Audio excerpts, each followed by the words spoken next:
আসসালামু আলাইকুম রহমতুল্লাহ বারাকাতু। আজকে নিয়ে চলে এসেছি একটা অন্যরকম ভিডিও নিয়ে, যেখানে আমার শাশুড়ি, আমি, আমার ননদ আর আমার ছেলে মিলে গিয়েছিলাম কিছু জিনিস কেনাকাটি করতে।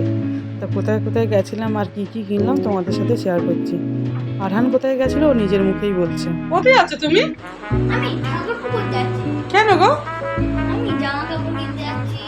আমি কিছু কিনতে যাচ্ছি। খাবার কিনবো।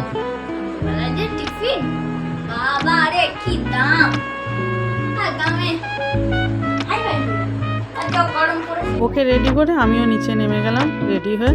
তারপরে শাশুড়িকে নিয়ে বেরিয়ে পড়লাম রিলায়েন্সের দিকে। রিলায়েন্সে চলে এসেছে। এখানে খুব গরম হচ্ছিল রাস্তায়, ওকে বলছিলাম তাড়াতাড়ি চলে যা, তোরা ভিতরে ঢোক, আমি গাড়িটা স্ট্যান্ড করে পার্কিং করে যাচ্ছি। স্কুটি করে গেছিলাম যেহেতু, তো সে শুনবে না, ও তোমার সাথেই যাবো মা বলে বাইরে দাঁড়িয়েছিল। আমার শাশুড়ি আর ফারহান একসাথে সবাই তিনজন মিলেই ঢুকলাম। ঢুকে শাশুড়ি অ্যাক্সিলেটারে উঠতে পারে না, ভয় পায়, তাই এমনি সিঁড়িতে করেই হেঁটে হেঁটে যাচ্ছে। উপরে গিয়ে কালেকশানগুলো দেখে বলছিল মা নাও। ওর একটা ভালো অভ্যাস আছে, কিছু দেখতে পেলেই লেডিস কালেকশান, মা তুমি এটা নাও, মা তুমি এটা নাও, এটাই করতে থাকে। ওখানে এয়ার কুলারগুলো আমাদের পছন্দ হয়নি, সেই জন্য ফারহানের একটা গেঞ্জি আর একটা প্যান্ট কিনে আমরা চলে এসেছিলাম। বাইরে এত গরম, ও ছটফট করছিল। তারপরেই আমরা চলে গেলাম বেহালায়। ওখানে গিয়ে টেবিল ক্লথ শাশুড়ি মা নেবে বলে বলছিল, তাই ওখানেই পছন্দ করে একটা টেবিল ক্লথ নিলাম। বালিশের কভার দেখছিলাম, খুব একটা ভালো পছন্দ হয়নি, তাই নিইনি। এখান থেকে একটা ব্যাগ নিয়েছিল শাশুড়ি মা, অনেক দিন ধরে একটা ব্যাগ নেবো বলছিল। তা বেহালায় এসেছি যেগুলো, তাই আমি বললাম তুমি একটা ব্যাগ নিয়ে নাও।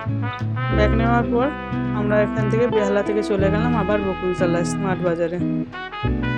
ওখানেও কিছু জিনিস আমরা কিনলাম, গ্রসারির জিনিসপত্র, একটা ওয়াটার বোতল, ছেলের স্কুলের টিফিন, বিস্কিট, কেক সব কিনেছিলাম। ও নিজে নিজেই ওর পছন্দ যেগুলো সেগুলো সব কিনেছিল। তারপরে ওই ট্রলিটা নিয়ে ও একা একাই হাঁটছিল, আমাদের হাতে দেয়নি। দেখতেই পাচ্ছ ট্রলিটাকে কিভাবে ক্যারি করছে, এত দুষ্টু, আমাকে তো ছুতেই দিচ্ছিল না। তারপরে বাড়ি এসে ননদ ফোন করলো, বললো একটু আমার কাছে আমতলায় আসবে। আমতলায় চলে গেলাম। এমপি জুয়েলার্সেরও কাজ ছিল, বাজার কলকাতাতেও কাজ ছিল। আগে প্রথমে চলে গেলাম বাজার কলকাতায়, আমার ননদ দাঁড়িয়ে আছে দূরে, ওকে নিয়ে বাজার কলকাতায় গিয়ে হাজব্যান্ডের জন্য একটা গেঞ্জি, আমার জন্য দুটো প্লাজো, ওর ছেলের জন্য একটা জামা নিয়ে তারপরে আমরা চলে গেছিলাম এমপি জুয়েলার্সে। এখানে বিলের প্রচুর লম্বা লাইন ছিল, অনেকটা সময় চলে গেছিলো। তারপরেই আমরা গেলাম এমপি জুয়েলার্সে। এই ব্রেসলেটটা ওনার পছন্দ ছিল, বাট অনেকটা হেভি ওয়েট, তাই নেয়নি। আস্তে আস্তে আমরা একটা একটা কালেকশান দেখছিলাম। এই বালাটা খুব সুন্দর ছিল, স্ক্রু প্যাঁচ, একটাই বালা। তারপরে এই মানতাসাটা, সবশেষে মানতাসাটাই আমাদের পছন্দ হয়েছিল। মানতাসাটা নিয়েছিল 85,700 সামথিং। তারপরে আস্তে আস্তে অনেকটাই রাত হয়ে গেছিলো, আমি র্যাপিডো করে বাড়ি ফিরছিলাম। র্যাপিডো করে বাড়ি ফিরে কী কিনেছিলাম একটা ভিডিও বানিয়ে নিলাম বন্ধুরা। তারপরে ননদকে বলেছিলাম বাড়িতে গিয়ে একটা ভিডিও করে আমাকে পাঠাতে। মানতাসাটা এত সুন্দর লাগছিল, খুব লাইট ওয়েট ছিল, 10 গ্রামের মতন ছিল। মজুরি নিয়ে জিএসটি নিয়ে দামটা হয়ে গেছিলো 85,700।